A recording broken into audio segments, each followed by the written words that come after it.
seumpama biji Shalom, Saudara Kristen, kembali kita pagi ini dalam renungan pagi dengan kita membahas yaitu mengambil jatah yang Tuhan berikan.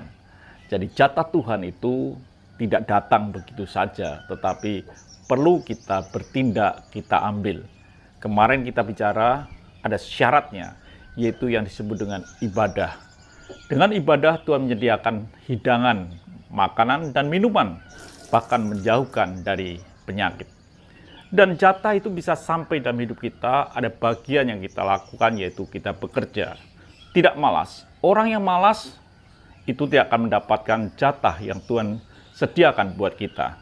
Di dalam Amsal 10 ayat yang keempat dikatakan, tangan yang lamban membuat miskin, tetapi tangan orang rajin menjadikan kaya. Ternyata orang yang lamban, malas, itu akan membuat kita berdampak dalam kemiskinan. Kita tidak bisa menikmati jatah yang Tuhan berikan buat kita. Tapi orang yang rajin itu akan mendapatkan jatah yang Tuhan berikan di dalam kehidupan kita. Perlu kita ini tangan kita menjadi tangan orang-orang yang rajin, tidak lamban. Bahkan dalam Matius 6 ayat yang ke-26 dikatakan, pandanglah burung-burung di langit yang tidak menabur dan tidak menuai dan tidak mengumpulkan bekal dalam lumbung, namun diberi makan oleh Bapakmu yang di surga. Bukankah kamu jauh melebihi burung-burung itu? Yang Tuhan tunjukkan adalah burung yang ada di langit. Burung yang ada di langit adalah burung yang sedang terbang.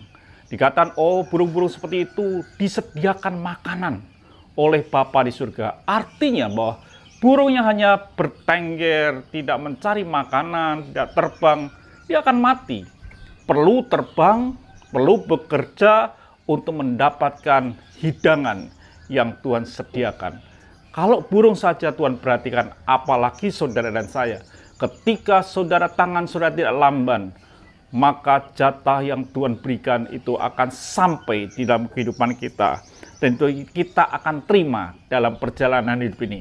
Perlu kita menjadi orang yang rajin, yang bekerja keras, saudaraku, untuk menerima jatahnya yang Tuhan berikan buat kita. Di dalam 2 Tesalonika 3 ayat yang 10 dikatakan, sebab juga waktu kami berada di antara kamu, kami memberi peringatan ini kepada kamu, jika seorang tidak mau bekerja, jangan ia makan. Ternyata Paulus menegaskan kepada jemaat di Tesalonika perlu bekerja untuk menerima jatah Tuhan. Biarlah setiap kita ini ada orang yang bekerja, bukan orang malas, untuk kita menjadi orang yang boleh menerima jatah yang Tuhan berikan. Tuhan memberkati, sampai jumpa esok pagi. Bapak kami bersyukur untuk pagi hari ini.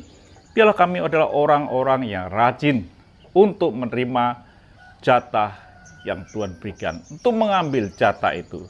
Dalam nama Tuhan Yesus Kristus, kami bisa berdoa dan mengucap syukur. Haleluya. Amin. Tuhan memberkati, tetap semangat.